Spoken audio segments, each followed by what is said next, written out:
Well, I guess we're live. Normally I said good evening, everybody, but Xavi, it's like dark 30 in the morning for him. So, Motor America Super Sport champ last year, Xavi Fores. Welcome to Talkin Motorbikes, dude. Hey guys, thank you so much for having me. Thank you. Thanks for waking up, dude. Yeah, so I was a Yeah. little bit late. I think that you've been calling me, and I was like, "Fuck." Yeah. I was like, bro, we're supposed to do sound Yeah, check. Where the fuck is this guy? Oh, that's right. It's 3 a.m. or yeah. whatever. No, it's okay. It's okay. It's good. I will So, have a coffee later. yeah, have your coffee later, right? Okay, so let's start right off, dude. You've been racing for how long? Of my entire life, my entire life. Yeah? Yeah, I start when I was 5 years old, maybe. My Yeah? my parents were so passionate about bikes, and they brought my first pocket bike, mini moto, and I was like Okay. going on the weekends, doing some days of training for fun in the small karting circuits, and from then I started to grow. But every time I was like going for having fun. But then when I was 11, 12, I started to be a little more professional. We had a racing program here in Spain that it was a help from the government. They brought the bikes to the to the people who was living in Valencia. It's where I am from, The and the yeah, government brought you huh? guys bikes. Yeah. The Yeah, government, yeah, the that government doesn't was, happen here. yeah. I know. Yeah. So everything happened when they built the Valencia circuit, the MotoGP circuit. So in order to promote that circuit, the government brought like 20 Aprilias, sport production, 1 to 5 and 250, and Okay. yeah, and they got 20 kids, and I was on the 1 to 5 program. So we start to grow from them. And then we start to go to the Spanish Championship, and then I did some wildcards in the World Championship. And so So how old were you when that happened? I was 12. 12. Yeah, comment everybody what you were doing at 12. I know exactly what I was doing at 12. I was trying to light GI Joes on fire. I mean, I had no idea. To be honest, I had no idea about what I was wanting to do. To be honest, it was a good fun for me because I had a bike for free and I was going to racing all the weekends. I had some friends in the paddock, so in that period, is what you do or what you have to do. Just enjoy Right. what you're doing, and that's the main purpose for racing on that year. So I Right. started to realize I was more professional rider when I started to be in the program of Spanish Championship in the 1 to 5, but on the Aprilias on the Aspar team, and then on the Monlau. So big teams that they are still on the World Championship, and I was getting there. But then I started to grow as a kid. I was too big to stay on the 1 to 5 class, and then I Right. decided to move into the super sport when I was 14. So I was one of the first to go in the super sport at that age here in Spain. Like Spanish Yeah, super sport or yeah, okay. Spanish. Yeah. What were you riding then? R6? No, Honda. Oh yeah? Yeah, the first Dude, time I was noticed Honda. that about you, man. Like you've ridden damn near everything, right? Yeah, Man, you know, yeah, yeah, 600s, you were on basically on everything, right? Suzuki, mm, Honda, Yamaha, whatever, Kawi mm, probably. yeah. I Um, did cow as well. Yeah, yeah, yeah. not MB Augusta yet. You didn't do MV Augusta yet. No, I love yes, that you said exactly. yet. There's still plenty of time. Yeah. Well, I'm not that young anymore, but I like to ride. So if you look at Josh Hayes, this is still quite competitive at his age. Yeah, I yeah, think I can have 10 more years of yeah. You racing. got at least 10 years of Yeah. competitive in you, right? Yeah. Right on. So no, it's So, it's nice. I mean, I like like, racing. like you've like you raced in the world championship in a Mhm. bunch of series too. Besides, you did 125 GP like 20 something years ago. Like, holy Yeah, shit. yeah. You know, you've definitely in our sport, I don't know if it's the same way over there, but in America, there's like a rate of attrition, right? So like you start racing and within 3 years, you start track days, and then from 3 years from your first track day, you know, you've quit. You've already been through amateur club racing, expert club racing, and you quit. Like what's that like in your neck of the woods? Um, it's more or less the same. I'm not gonna Oh say yeah? it's the same. Yeah, I don't know that it's the same, but you can start racing even if you are like um, amateur rider. I mean, you're an amateur rider, but you trust on your skills and you go on the track and you are not that slow. You start to grow. There is a national championship where you can grow as a rider Okay. before to go to the main national championship, which is called FIM Junior Championship. Okay. So here is a little bit different comparing to America because we promote more the small classes like Moto Oh, 3, Moto 2, yeah. and previous of Moto 3 we have pre Moto 3, pre Moto 4. So there is a lot of classes for the young riders who can start to be professional rider. In my opinion, it's too early. Is it? Sometimes you see really very really young kids racing in Spain and putting a kid in 9 years old trying to be like super professional. Try to be Sometimes, Rossi. yes, sometimes it's not. I mean, sometimes it's not good for the kids because the kids have to play, have to enjoy, have to be kids, Right. and and So what you're saying is in Spain, you have racer dads too, right? yeah, hundred You know what percent. I mean by that, right? Yeah, yeah, yeah, yeah, The yeah. asshole racer dad that's like, you better go Hundred fast or percent. whatever, right? Okay. So some of the kids are racing because their parents wants to be there. So I heard Oh. some of the kids, I don't like racing. I don't like racing. Fuck yeah. Stay at home. Yeah. So that phenomenon apparently is not America. It's not unique to America, basically, is what I'm saying. That's Yeah. cool. No, no, no. It's Well, I mean, everywhere. it's shit, but it's like at least it's not just here, because No, right it's on. everywhere. It's everywhere. Even in Okay. Italy, France, wherever you go, wherever you go. Yeah, the racer dads. Okay, okay. Yeah, racers. So um you've ridden just about every class too. I mean, I'm looking Mhm. like electric bikes, Ah, you know, super bikes, MotoGP, yeah, World Superbike, World Endurance, like, and you've ridden damn near everything in those classes too, right? yeah. So let talk to me a little bit about like where your favorite place to race is over there. Like, do you have the tracks are so awesome over there, but like, what's your favorite spot to race in Europe? Your Well, first of all, to be honest, I had to ride in so many classes, but I was not agreeing to do that. But my career was everything than easier career, so I had to be adapting myself into the situation every year, or even during the year, I had to change sometimes of a team because they ran off the budget and or they disappeared, and they had to take care about it. So one of the years I was leading the Spanish championship and the Portuguese championship with Ducati, and the team disappeared with all the money, bikes, trucks, everything. So what? yeah, and I was leading both championships. So I had to get two standard Ducatis in my dealer shop here in Valencia. We had to build both bikes. I had to pay from my pocket all the expenses with my Even after saves. your money has already been spent. Yeah, no, I had to pay with my saves from myself and my wife because we've been building a house.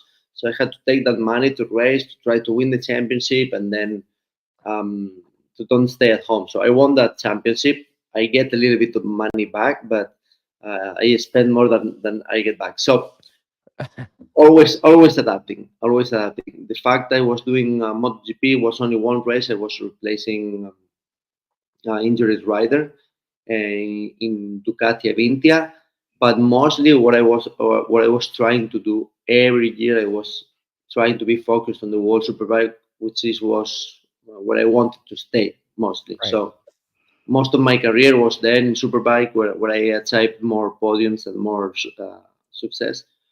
Always in a private team, but we've been working well. I was always into the top five, top six every race during all 3 years. So it was a good period for me there, to be honest. Yeah, I mean, you've ridden different bikes in World Superbike, right? Like, what you the Honda, the BMW, and the Kawi, right? BMW, Honda, and Kawasaki and Yeah. Ducati. Was that Petter? Oh, and Ducati. Was that Uh, Petruccini? Was right? Was that Petter? Puccetti, Yeah, Puccetti, Puccetti. Yeah, that's what I yeah, meant. yeah, Puccetti. Yeah, and So then Barney Ducati, right? Barney was 3 years in a row. So Oh shit. that's what Okay. yeah, that's where I had more success. I did like 7 or 8 podiums. I was leading quite a lot of races, always fighting for podiums every race weekend. So it was nice, it was good. I enjoyed my time there, to be honest. Right. But So, we had like, to split because they had to change bikes, change everything, so they need more budget. So they had to get a pay rider. right. Yeah, Yeah. Is that how most of the rides are in World Superbike? I've heard that where most of the rides are the rider comes in with sponsorship to pay for the ride. Is that how it it's works? everywhere. Look at myself this year. Yeah. Oh, you paid for that ride at Motor America last year No, no, no, no, no. or this year? This year they paid for the seat I lost, for the seat I lost in Oh, the team I was. oh, really? Yeah. That's interesting. You know what? I mean, I want to talk to you about that later, but I'm still kind of like talking about the World Superbike stuff. Hmm. Um, you know, I see that you podium, you've got like what, 6 podiums in World Superbike? Yeah, 6 or 7, I think. Yeah. Yeah. And I'm just like, don't take this the wrong way, bro, but like what took you so long to win? Like you had to come to the States to win? Like what's going on there? Well, I had some options to win races in World Superbike as well, but when I was leading, I burned the engines or I crashed myself. So the pressure was really high because at that period I was the only private team in the field that it was fighting for victory. So um, I put a lot of pressure into myself because it was I wanted to win a race there because of that, because we've been the only private team capable to do that. So when I was leading races, I had mistakes. I had to deal with some issues on the bikes, and it was not that easy to win, especially because when I was trying to win races, it was the best period of the career of Jonathan Ray. So Yeah. it was very very tough, even for the factory teams, to beat him. Yeah. So Yeah. yeah, so what I mean, the races I was trying to beat him, I had to give up and finish second because he was one step stronger than everyone else in the field. So previous of the World Championship, I was in Germany 2 years in the German Championship because Yeah. there was BMW was winning every year. So when the Volkswagen Group Audi got the Ducati manufacturer, they bought the manufacturer. So they say we need to win in German as well because we don't want BMW winning every year there. So I've been in Germany and I won the title the first year. So but yeah, it was a little bit kind of same as America. I arrived there and I straight win like 6 or 7 races, Yeah. and then I got the title. So this year it was remembering myself that year in Germany. So winning straight away with not knowing the tracks and being everything quite new for me was something good. I mean, Yeah. it was unexpected for me in Was this it? year. Yeah, but I had a lot of good time, especially, and I had a good how to say. I was positively surprised about the tracks. So because everyone was telling to me, be careful because the tracks are different than Europe, can be dangerous. But I was racing in British Superbike, I and was just gonna say that. fucking hell, the tracks there are He said crazy. fucking hell with like a Yeah, British accent. That's hilarious. yeah, yeah. It was crazy. I mean, I loved the British Superbike time, but the tracks there were not that easy. They use different rules. They have no electronics on the bike. Everything is completely off. It's like all the school riding, and plus the weather there is always cold, and most of the times it's raining. It's quite tricky. It's quite tricky, and but it's very good like school in order to be more to be a better rider. Let's Is say it that. like British Superbike seems to be like the series because the tracks are kind of narrow and short? Yeah, Seems like you got to be really aggressive there. Is that 100%. yeah? Yeah, So you kind 100%. of learn that aggression while Yeah, you're okay. and That's then you cool. have to adapt to the 230 horsepower bikes with no electronics aims. So you have to be everything has to be here. Ah, So sometimes it's quite critical or crucial to be able to ride that bikes in under the rain, for example. So so I've got a comment right here while we're talking about that. We'll get to most of the comments later, but I just saw it. Um, Ricky Bobby basically is asking like he what team were you on in British Superbike oh, or the I teams? did 2 years. The first one was in Honda factory team, where I did four podiums or 5 podiums. Yeah. Yeah, and after that I moved. That was in 2019, and then I moved to World Superbike in 2020. And then when the pandemic came, the COVID came, I decided to stay more time at home because British Superbike is 2 hour flights from my Right. house. So I decided to get back to the British Superbike, and that time was in 21 in BMW.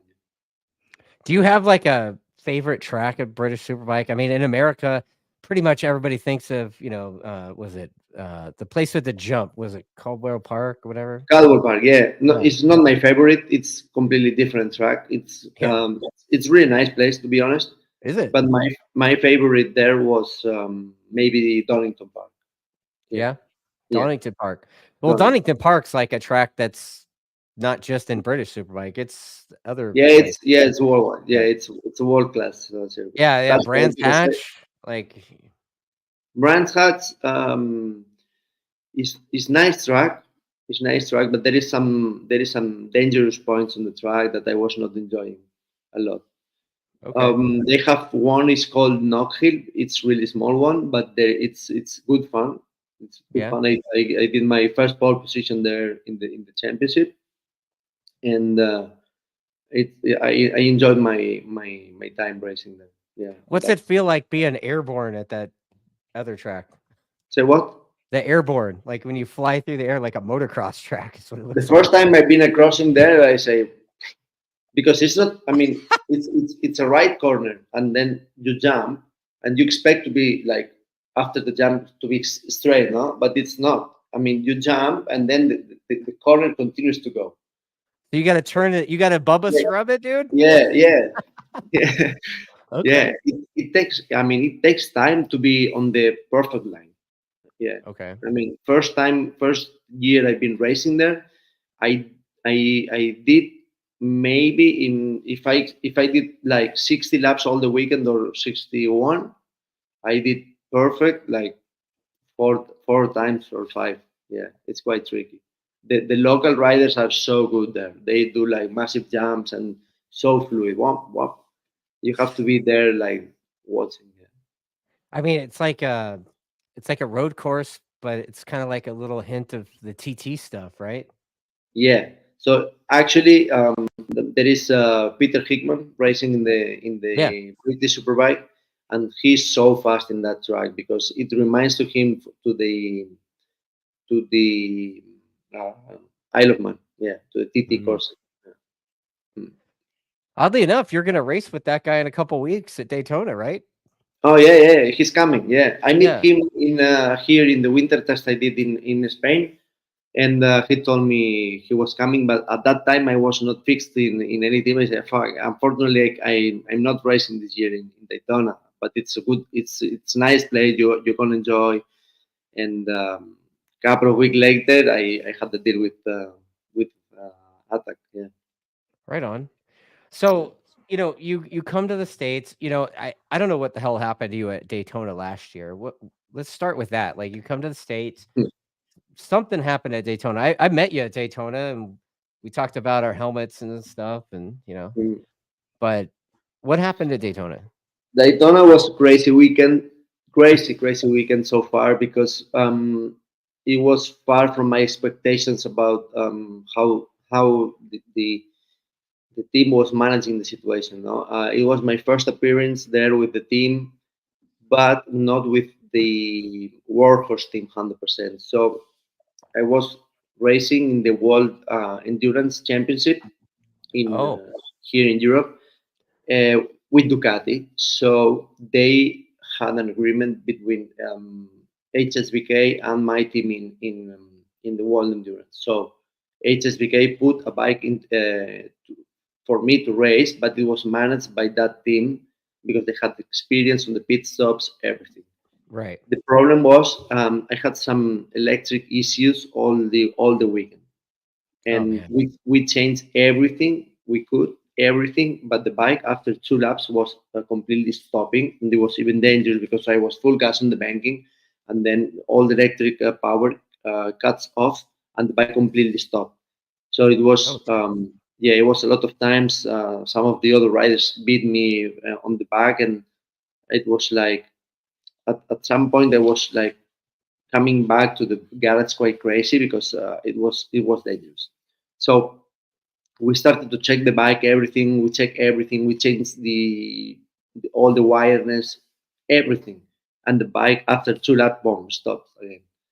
So I couldn't do a good qualified practice. So I was starting quite on the back, and on the morning warm up, I did like 3 4 laps, and I was leading the warm up.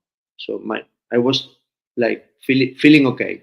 I was yeah. feeling okay, and after 3 laps, again the bike stopped in the middle of the track, in the middle of the infield. So I Oh couldn't get shit. back to the garage. So I had to stay there. The warm up finished, and then I was like super angry with everyone there, and say, look, if you don't solve this problem, I'm not going to race because on the race with all these people on the back is going to be so dangerous. So they decide to change the bike. So they decide to get one stock bike, street bike from the truck, and put everything quite quick in a hurry to build the bike. And after 3 laps on the race, I started to lose oil from the engine, and Jeez. yeah, I blown everything on the bike, so I had to stop because of that. So it was crazy, and I was scared because we didn't solve the problem after the race, and say, "Fuck, I'm coming back home, and we don't know where is the problem." So Oh we've been man. in Atlanta for the first round, and FP1, FP2, I had the same shit. No Bike shit. stopping, bike stopping, and at the end we found the problem. It was on the throttle, on the electric throttle. So we had to change all the throttle, everything. Yeah. Oh And man. since then the bike started to go well. But Daytona was so bad because I wanted to do that race properly, um, trying to apply my experience from the endurance into that race. But unfortunately, after I think it was three or four laps, I had to stop and You're say, like, "Woo, you got the place dialed. You know it, yeah, right? That's all you need, 3 laps, right? yeah, yeah. Right on." But So, hopefully this year is going to be different. yeah, man. So, what about the rest of the season? Like, talk about learning the new tracks to you, right? I mean, you you haven't raced here before, have you? At No. all? Well, the key point was starting in Atlanta. I was racing in Atlanta many years ago, Okay. 2004. Yeah, in 2004 I came to Atlanta because there was like Suzuki Final Cup, or it was called Suzuki Final Cup or something like that. So Suzuki was inviting one rider from each country to go racing the finals there in Atlanta.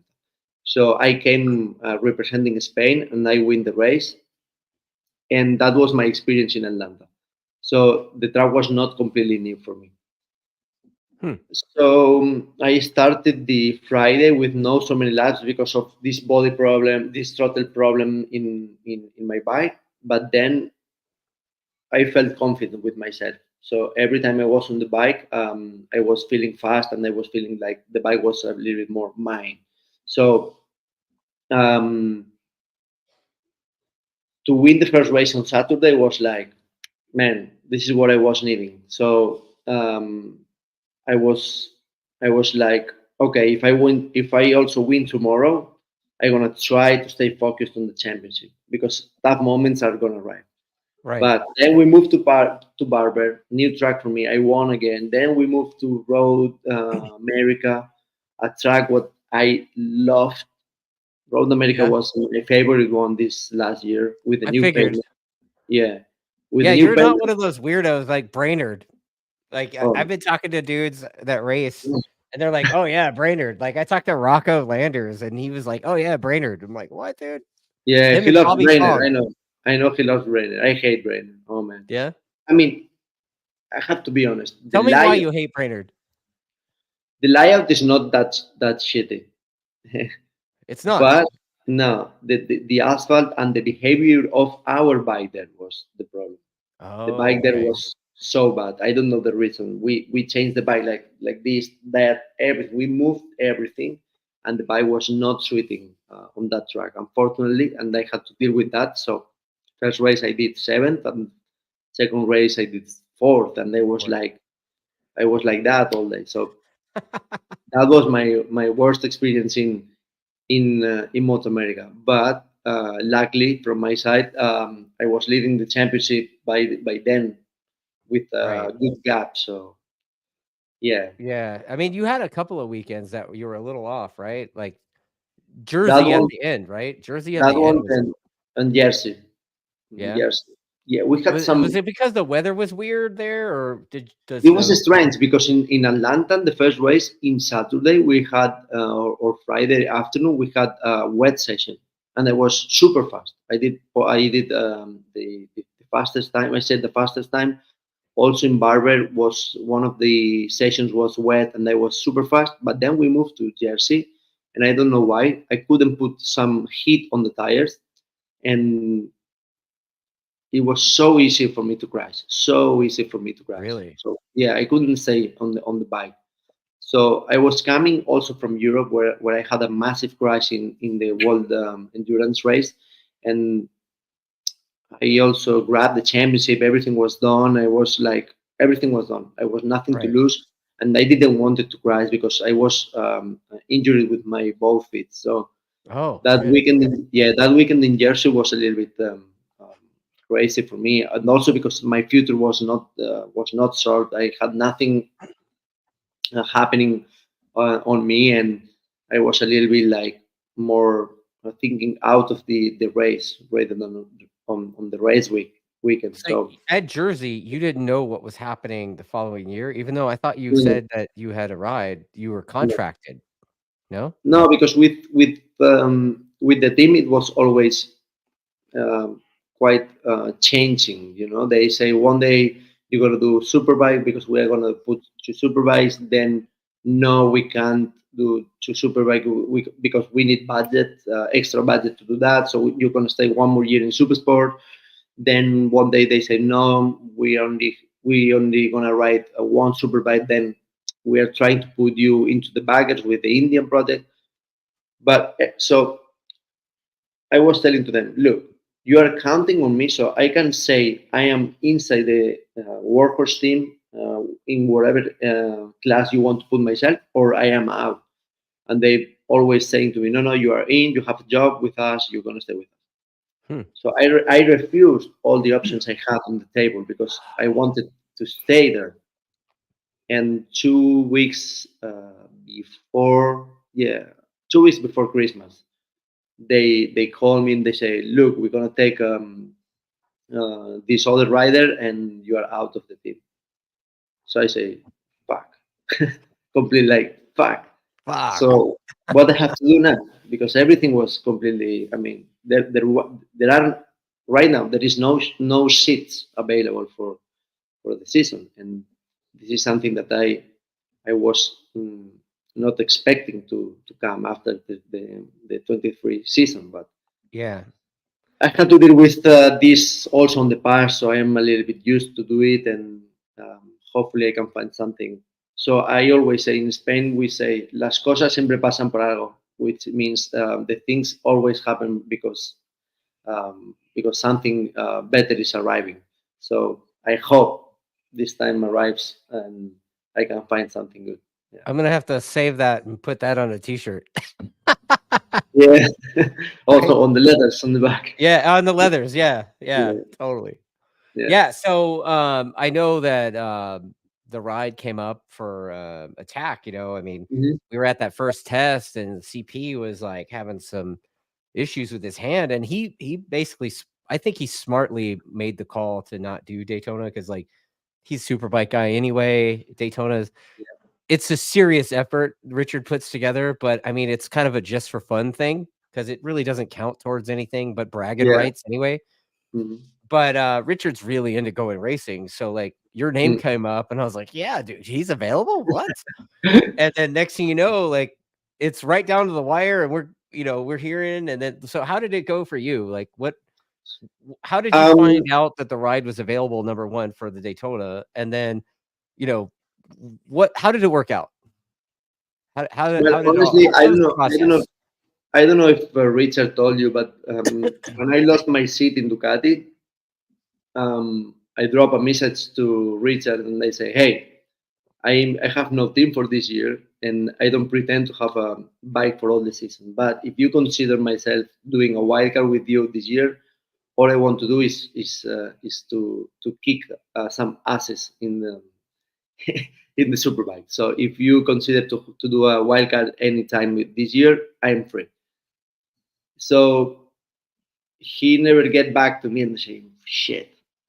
But it's okay. I think he's focused on the Superbike and it's normal he doesn't has the interest. But at least he knows that I am free. So some weeks after, I got his message for the Daytona, and there was on a situation that I was like I was considering to retire. So this What? yeah, yeah, You're not I was. old enough to retire yet, man. Josh Hayes is damn near 50. Yeah, I know, but I have a little baby now, and the things are changing. I mean, it's the things are always changing for us, and what I want to do or to have is stability on my life. I want to stay focused in a team where I feel I am valued, and they can race and they can stay like relaxed and they can do results and everything. So this was not happening at the moment. So I said, okay, maybe it's time to retire, but it was hurting to me because after winning, I didn't expect to be talking about retirement. So when Richard texts me, I say to my wife, maybe this is a new chance for me to stay one more year in the Moto America because if I do good in Daytona, hopefully I can find something good to keep racing in Daytona in the Right. Moto America. So for sure, I had to accept that challenge because I think the bike is good, the team is really good, and I think I didn't want to retire with experience of Daytona from last year. So Right. I need one more chance to You have understand payback. what I'm capable. Yeah, I need one more time. So yeah, it was easy to deal with Richard and also with Yamaha, and I'm really happy to join them. To be honest, really. So you're gonna be on the Attack R6 at next week, right? Yeah, next week, 29th and 1st. Yeah, Right. in Baton Willow. I never been there. I mean, Oh no? another track that I am discovering. So that's good. I'm sure you'll figure it out, dude. You're a Yeah. professional, right? Yeah, I mean, I'm the track days guy, Hmm. supporter, longtime supporter of the team. And I mean, track days, right? So we haven't. We're hosting private stuff for that area, and Thursday I've actually rented out to Motorsport Exotica the track day group. So the track day group is like 10 dudes from Jared's Okay. shop, and then it's you guys, and then on Friday it's my thing. So if you're a customer, everybody that's watching, if you ride motorbikes and you're an A or B level rider, dude, you could sign up for the Attack Pro Day Oh, on that's March good. 1st. And you ride in 30 minutes at a time, and when you're not on track, you'll get to see this guy ripping around on the R6, That's good. right? Yeah, we used to ride sometimes here in Spain with some track day programs as well, and it's good fun for them to join the track with us. Sometimes we do like some close overtakes, and they Uh-huh. and they get pissed a little bit, but they enjoy. They enjoy because most of them use the GoPro cameras, Okay. and then you see the videos. Ah, I was riding, I was doing my best, and then suddenly Xavi passed me, like, and boom, they put the video. So it's nice. I mean, it's nice. So it's good, yeah. Yeah, I mean, you'll be on the R6, dude. Maybe we'll convince Richard to let you ride both sessions, like the track day group and the No the problem. pro group, just to get you extra track time. Yeah. It's up to you, man. I don't know. The customers might like that. Comment below if you like that idea. Maybe- yeah, No so problem. you might have some of the riders there. They might want to like take a selfie with you and stuff too. Okay. So yeah. So yeah, that's cool. So, but that's all you've got because I've been hearing stuff. I've been hearing some rumors about Oh, and you and now I'm looking at the comments from the people. I couldn't yeah. see before. You want to go to the comments? Yeah, let's go to the What did comments, man. people- Pinky is saying that Yeah, shit. I was Pinky looking at that one. Pinky's asked a bunch of questions, dude. Like he's got a novella going on right there. So, Yeah, um, one of the questions is about Tyler Scott. He's a very good talent rider. Yeah, yeah, yeah. He's like you fast you and you race with some lunatics, right? Like that mm, Tyler Scott kid, Rocco. I think you battled with him a little bit. yeah. Obviously, the old man. Mm. Um, what do you think of the level of competition in super sport that you got last year? Tyler was fast. I mean, at the beginning he was fast, but then he dropped a little bit. I don't know the reason. He was a little bit out of the podium battles between me, Mesa, and Josh Hayes. Yeah, But then on the last 3-4 rounds, he started to show the potential. yeah, From Brainer, he took the first. So it was like he was missing that victory to awake and to be like pushing a lot. So from Brainerd, he started to be like the most competitive rider on the field to me, and we did a nice battle, especially race two in Kota, and then New Jersey he was fast. Pittsburgh he was fast. He beat me in race two. So yeah, I had a good battle with him, and he learned a lot from me as well. He told to me, I mean, it yeah. was so nice to have you on the on the championship because I learned a lot, and I could feel that. I mean, it was good. It was good. I think it's one of the riders um, to fight for the championship with no questions this year. Yeah. So, he says that well, you already answered the question about not knowing with Baz, but he did say, how do you feel about not getting that super bike ride? Oh, it feels really Other than sad. pissed. It feels really sad because I mean I was long time ago superbike class rider. I was not even expecting to ride on the supersport. So the fact that I was riding the supersport was because it was my investment on myself to say, okay, let's go to America because I wanted to race in America a long time ago. So I Oh yeah. said, okay, let's go to America. It's not superbike, but then in super, for, at least in super sport, I can learn the tracks. I can try to win the championship, and then to jump on the superbike with the super sport title and with experience of the tracks. So I did everything. I won the races, I won the title, I learned all the tracks, and I was more than ready to jump on the superbike. And then this news came out, and I felt I felt really sad because some of the options I had on the table for 2024, far from the team I was staying, it was for Superbike and Okay. with good bikes. So I refused that offers to stay on my team, and and it was a hard it was a hard moment for me because I said, "Fuck, I lost everything, and now I have no bike." That's so But fucked. yeah, on our sport is something that you have to deal.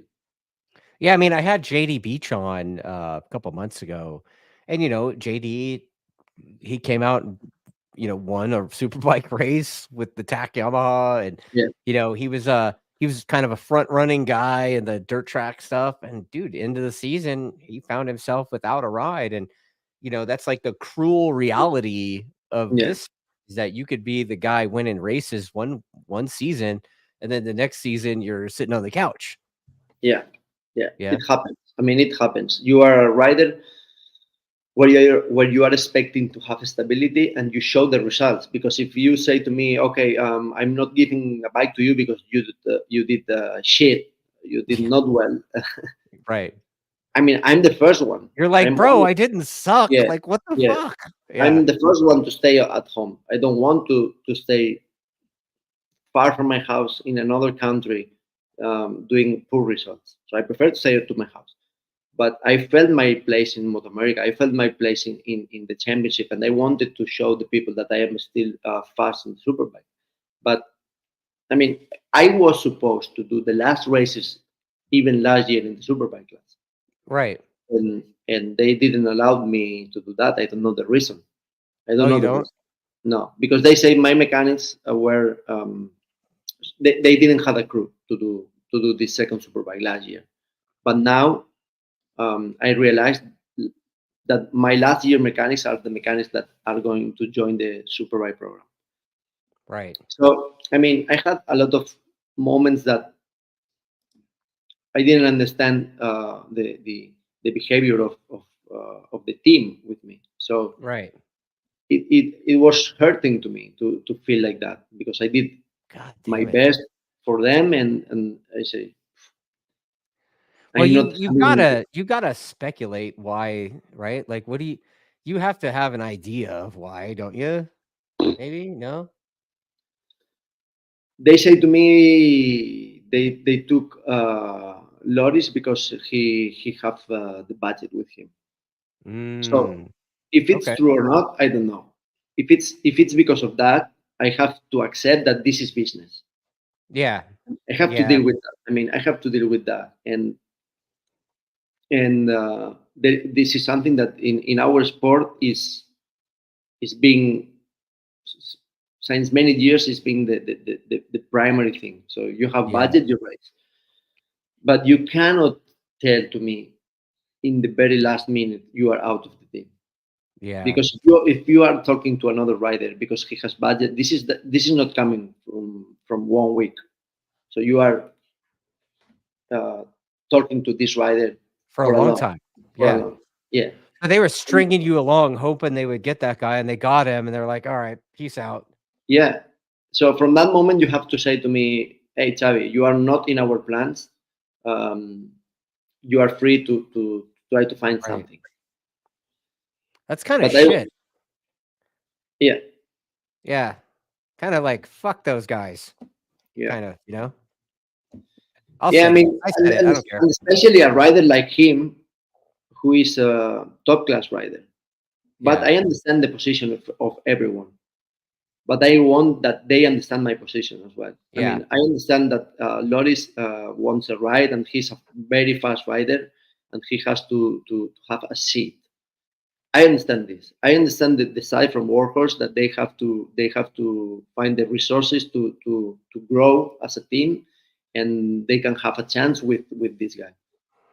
but who understands me? I mean, Yeah. no one, no Yeah. one. And this is uh, my biggest disappointment right now with them. Yeah. So I don't blame on anything. I mean, they are free to do whatever they want, but I mean, shit, it's business, shit yeah, happens. And, yeah, that was a dirty way to do it, I think. But, like I said, fuck those guys. You're riding the attack bike in a couple weeks at Daytona. So, yeah. hope that works out for you. Yeah, I Like I hope said, so. man, I've heard some rumors. I've heard some rumors that your name's been spread around a little bit. I mean, I don't know if you can talk about anything or anything like that yet, but Well, I have some options on the table. To be honest, I'm not uh, forgotten. Luckily, right. I'm not. I mean, there is some options on the table right now. I reside a message that I wouldn't like it to reside, and which means that one of the options is out because they don't have the sponsor wanting to get involved. Okay. So this is one option less that I have to deal with. There is one option that it could put myself into a team owner. Oh, Um, yeah, okay. yeah. That it feels. I mean, the problem is the time. I'll land this in 2 months, 2 months time, I think, and we have to build everything. I mean, I have all the support from Ducati, from the factory, from Italy, from everyone to get involved to bring bikes and go. Initially for super sport, but then it can be also for superbike in the near future. The problem is always the same. The problem is the time and the budget. We Right. find that we could say we can have the budget to bring into the super sport this year, but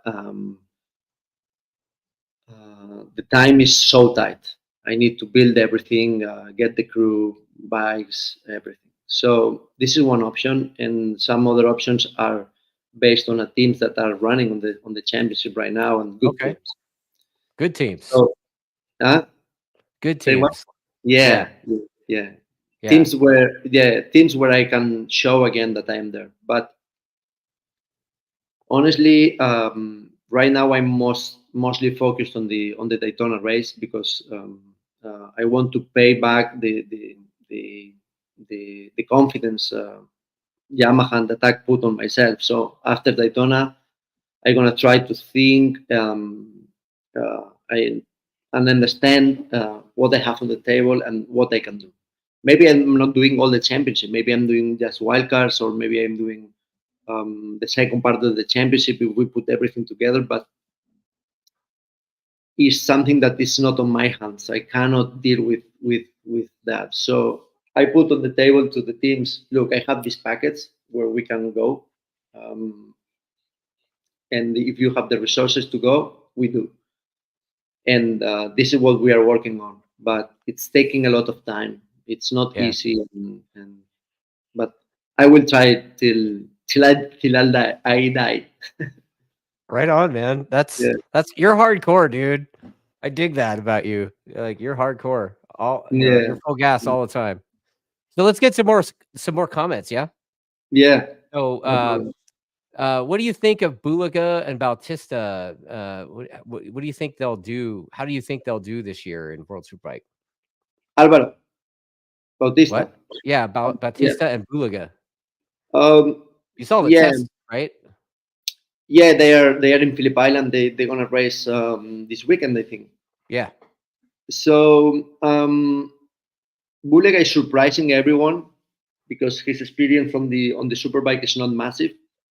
He was he was testing a lot last year with the Ducati test team in order to prepare his jump into the superbike class, and Yeah. he's surprising everyone. He was leading most of the sessions during the winter test and also in Phillip Island under the lap record straight away. So he's gonna do good. And Alvaro, I heard that he's complaining about the weight they put on the bike to equal the rules. Right. And to be honest, this is something that it's not fair in our sport because you cannot. I mean, you cannot reduce the potential of one packet. Package it means rider, bike, team, and tires, everything. So he was Right. dominating, and the way to stop him was to add some weight on the bike. And this is, I mean, you cannot cut the legs to a But basketball player because he's too so that tall. weight is only on his bike, or Yeah, only his bike. it's a combined rate. It's a oh, okay. Yeah, only his bike because he's so Okay. light. He's so light.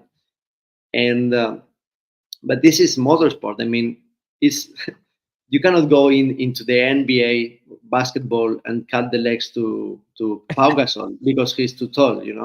So I mean, Right. it's a sport that has his positive sides and negatives. Alvaro's positive side is he's so light, but the negative is he has no body, but big body to fight against in Toprak or Johnny in the battles. So he's complaining about that. I feel him on this, and but he's gonna be there. He's gonna be there. He's top rider. He's top class, and I think both of them are gonna fight for the championship. But Toprak with BMW is gonna be the man to beat. Yeah, And Johnny Ray on the Yamaha too, yeah, as well. Yeah, right? there is a lot of changes this year, so you have Yeah, a to. lot of musical chairs over there at World Oh Superbike, yeah, right? yeah. Right on. Okay, so I've got a question. I got a private message from somebody on Facebook. This is from Hmm. Sean Summers. He says, last season, Greg White mentioned a lot that your traction control was at your wrist because you had no electronics. Hmm. Is that do you prefer the TC old school way with your wrist, or do you prefer the electronics? Supersport, we don't have electronic. We don't have traction control. Uh, by the rules, no one has traction control. So it's a good fun because with the power of the Supersport, you can deal with. On the Superbike is something that I think, in my opinion, is needed in terms of safety because the bike has a lot of power, Right. and some of the times you can avoid a lot of dirty high sides. So yeah, you have. Aren't I all mean, high sides dirty? yeah. Oh, Yeah, oh, no, I mean it's the crash. Um, every rider try to avoid every time. So the traction control is helpful because if you see every year we smash the lap records every time we go faster and faster and faster, and resources on the bikes are better, tires are better, so you go faster and faster. So you have to you need that electronic aims in order to be safe. Otherwise, it could be very dangerous sport. So I prefer not to have because it's more fun. But if you primer the safety or the fun, you have to go through safety first. Yeah. what do So you think of traction. the what do you think of the other side of the coin too? I don't know if you saw that stuff. I mean, I'm really paraphrasing what Casey Soner said, but basically he was saying that in MotoGP, there's several riders that are going way faster than they should because the electronics are helping them. And if MotoGP. it, and yeah, and he said if it, he says with this, I don't remember him saying anybody specifically, but he was saying that you know, these riders wouldn't be where they are without the electronics. And then he described something with Danny Pedrosa, and he's like, dude, Danny was doing this, that, and the other. And he's like, dude, I couldn't do that. But because he was so much better Yeah. at the throttle, Yeah. he was faster. And he says those days are over. It's all the electronics are just all steering it away. Like, what do you think? Because you've been there. Yeah. So one of the jobs I was doing in 2022 was I was a rider coach in Pramac for Jorge Martin and Johan Sarko. Okay. And Wait a second. You're the rider coach for Jorge Martin mhm, and Zarco? yeah, Wow, dude. Okay. yeah. Jorge's a good friend of mine. He's Yeah. my He's like my little brother. So we spend a lot. Not now because I'm more in America and he's more everywhere. But we have a very good relationship. So actually, he put me on the team to do that job. Wow. So when we've been working together, we've been most focused on trying to see how good the bike was in terms of aerodynamics. They have a Yeah. lot of aerodynamics, a lot, too much. Too So much. too much, yeah. In my opinion, they have too much because now it's all about aerodynamics and how good is the bike. So you can see a proper rider. It's not like the Stoner, Lorenzo, Pedrosa, Valentino era, where you could see more the skills of the rider. And I think most of the riders hates that Really? Okay. on the position they are now. But it's the tendency of the championship, and you have to deal with that. But that's why they are going that fast because the aerodynamics.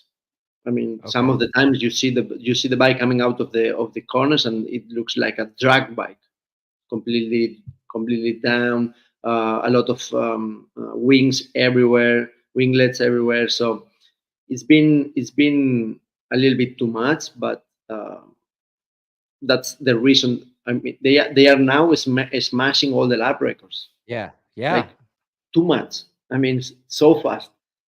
And again, they are aiming to have more safety control because they are going too fast, and it's turning into unsafe sometimes in terms of power Right. and speed they have on the bikes. Yeah, Yeah, like Ben Spies is constantly talking about how he wishes they would make the motorbikes look like motorbikes again.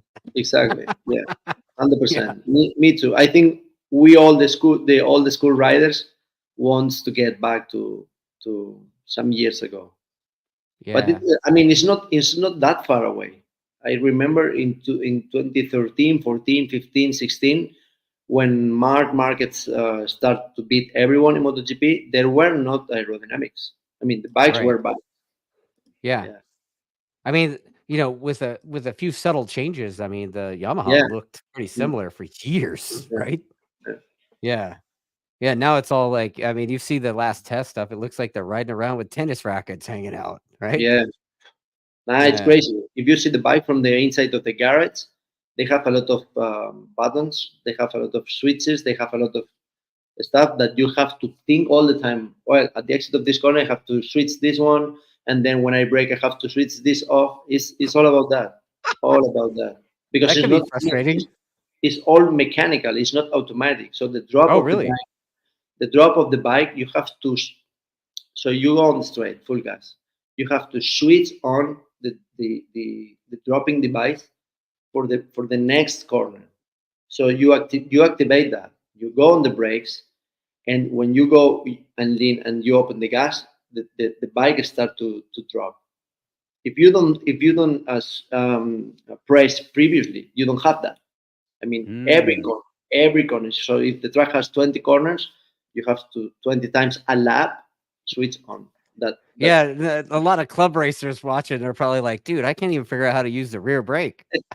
Yeah, yeah, yeah, Man, that's a lot, dude. That yeah. A lot. wow. Too much. I didn't expect you to say that, but that's wow, that's cool. I mean, it's Yeah. really cool, but it's also annoying. It's gotta be annoying as a rider. Yeah, because you have to think a lot in on this side of, of the bike in terms of having the performance. Yeah. All right, so Jesus Rosas says he says that he wants to give you a shout out for coming out to Phoenix last year with the Ducati club. Mm-hmm. And he says hopefully you can come down again for like Oh, a podium event. And I'm assuming he's talking about Podium Club because it's I don't not know. that far from Phoenix. No, I had the good fun in Phoenix. Yeah, it was a Yeah. really nice event and really nice people. Yeah. Do you like how do you feel when you're the guy walking around and all these fans come up to you asking you questions and stuff? Like Well, how does I that I work for mean, you? I'm so shy person.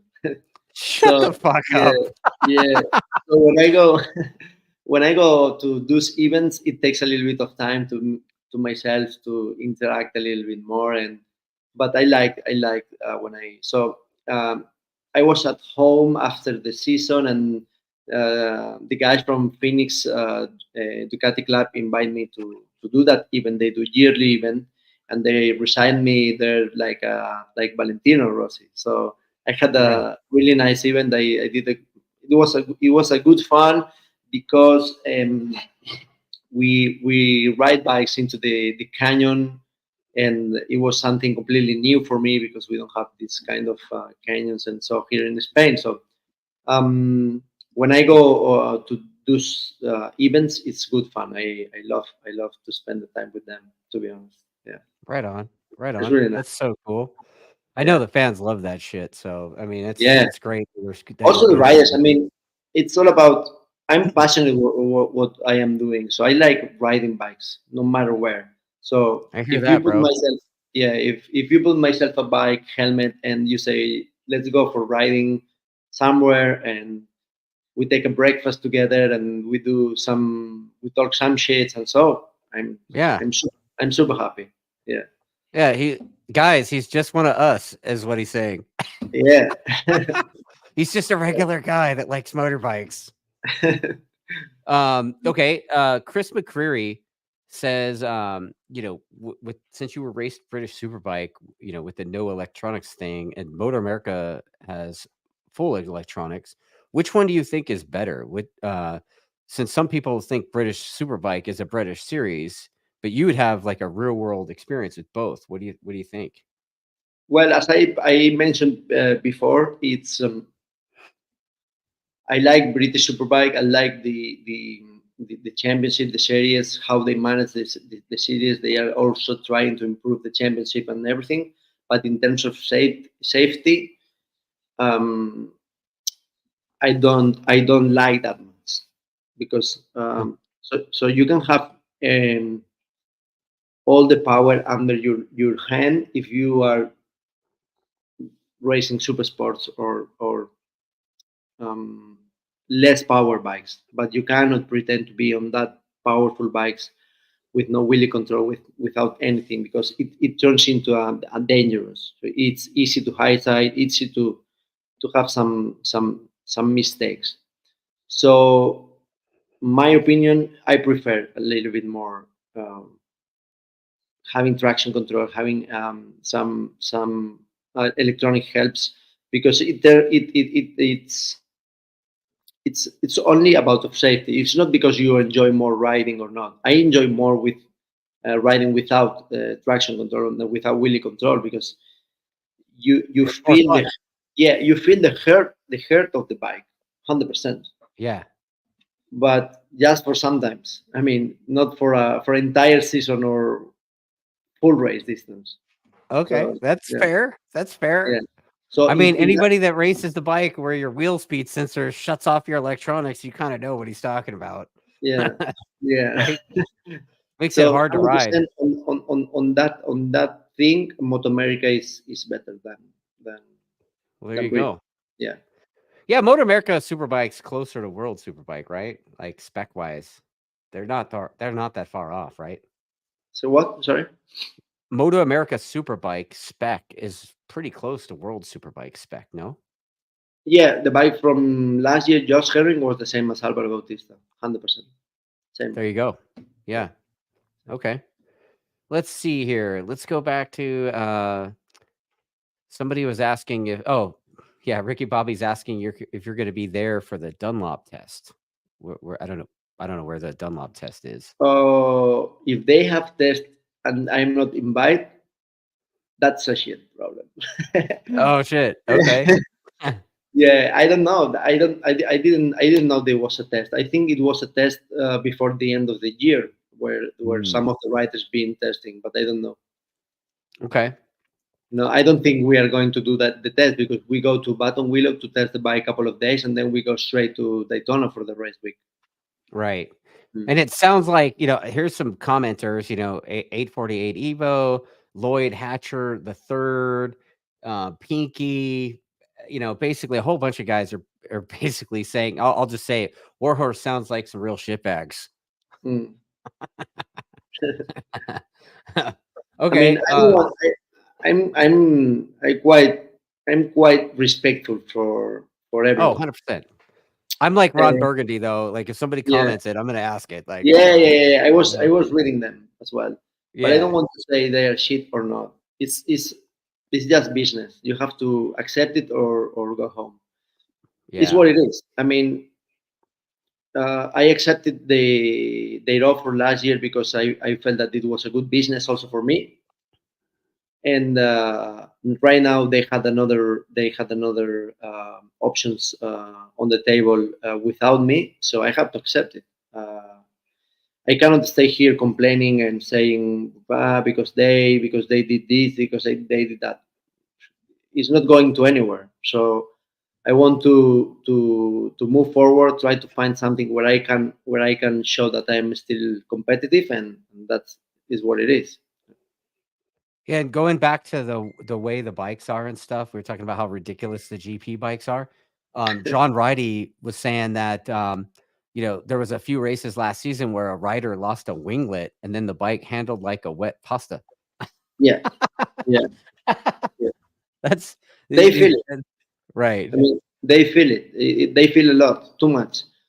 We had in some of the free practice sessions where Jorge lost some parts of the bike as well, and they feel it a lot, and they go back to the garage because they cannot ride the bike properly.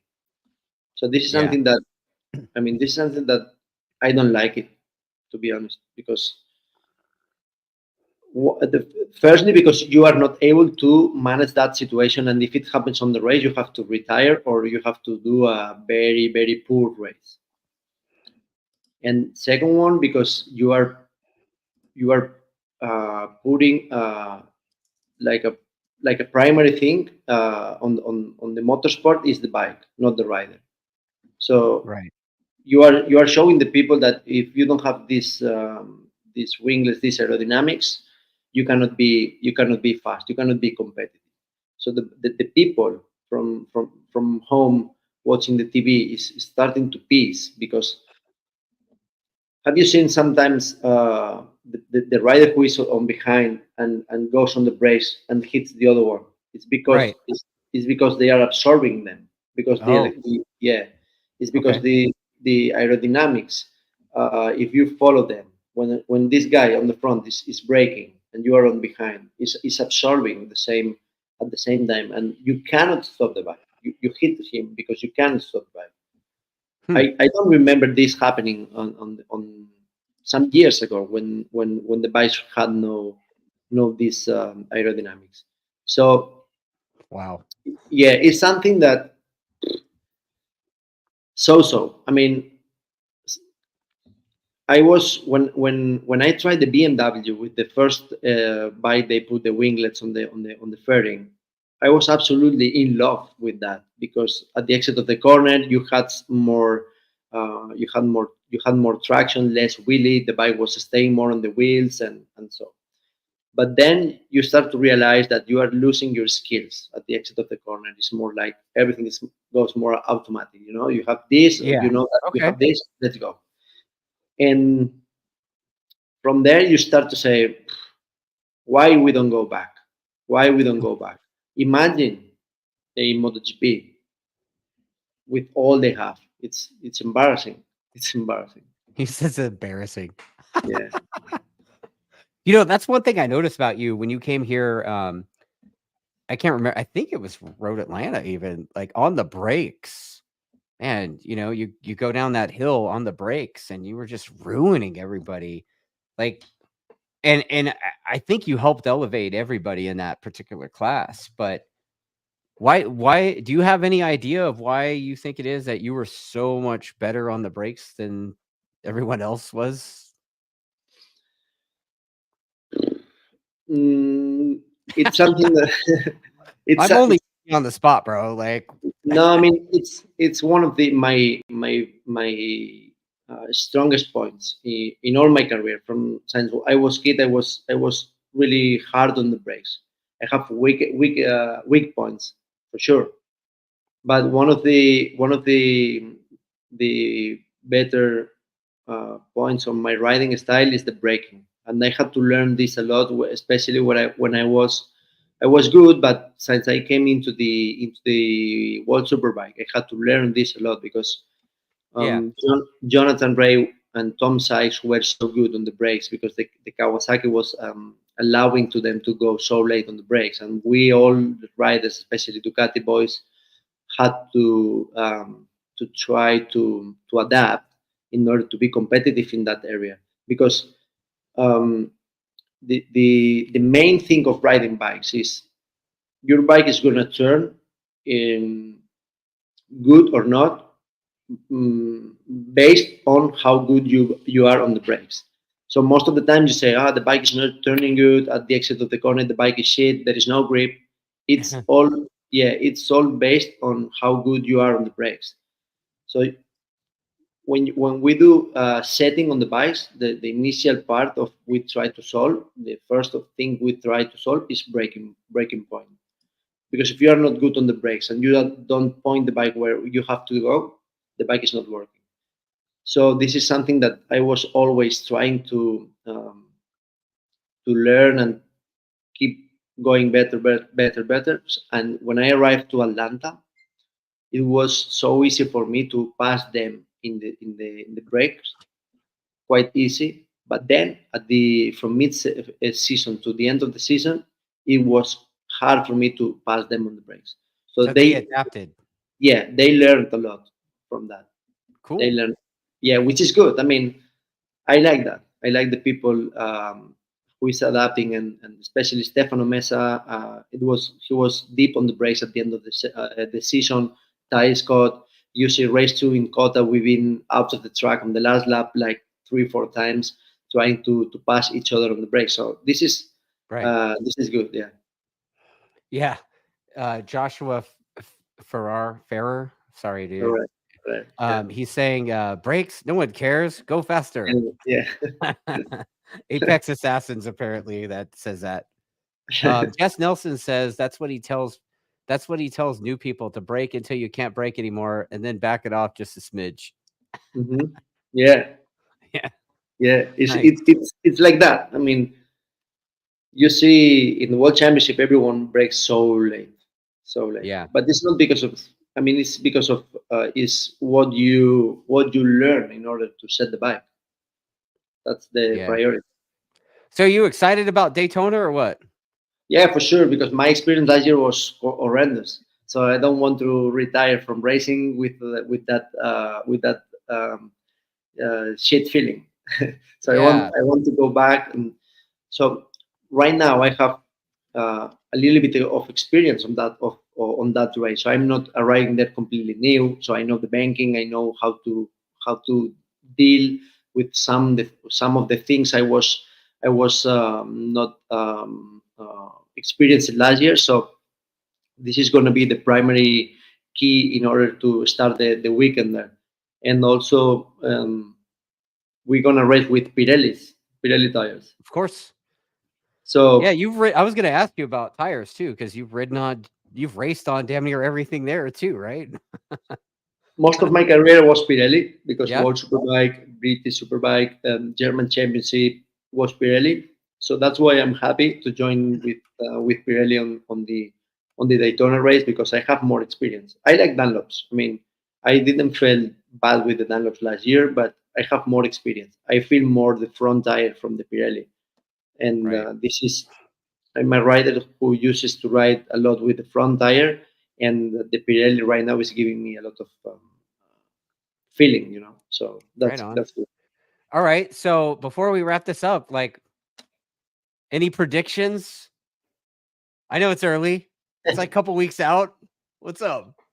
Uh, I'm trying to keep focused myself in saying I'm gonna win that race. All right. Obviously, it's not going to be easy because this year is a lot of riders coming, especially from Europe. Yamaha Yard is coming as Yeah. well with all three riders. They have a lot of experience on endurance, and they are quite good on pit stops. So as far as we keep the job easy in the pit stops, we are good on the pit stops. I think we can fight for the win, 100%. Well, I mean, I talked to Richard about this a couple of days ago, and I mean, it's been said many times, right? Daytona is not really an endurance race; it's like 3 sprint races in one, Yes, yes. right? I mean, actually, we did last year couple of races in Supersport, which was a long distance race with one Yeah. pit stop. So we could say Daytona is this kind of race with 2 more pit stops. So it's something that is not completely new for me. Even. Well, right on, man. I know the Attack boys are down in Huntington Beach getting that thing ready for you. So I'm Yeah, sure you'll have a bullet ready in the chamber to shoot at something. yeah. I can You wait know to what I arrive mean? there and discover everything. So I'm gonna fly next Monday to US. I'm right now in Spain. Okay. We fly next Monday.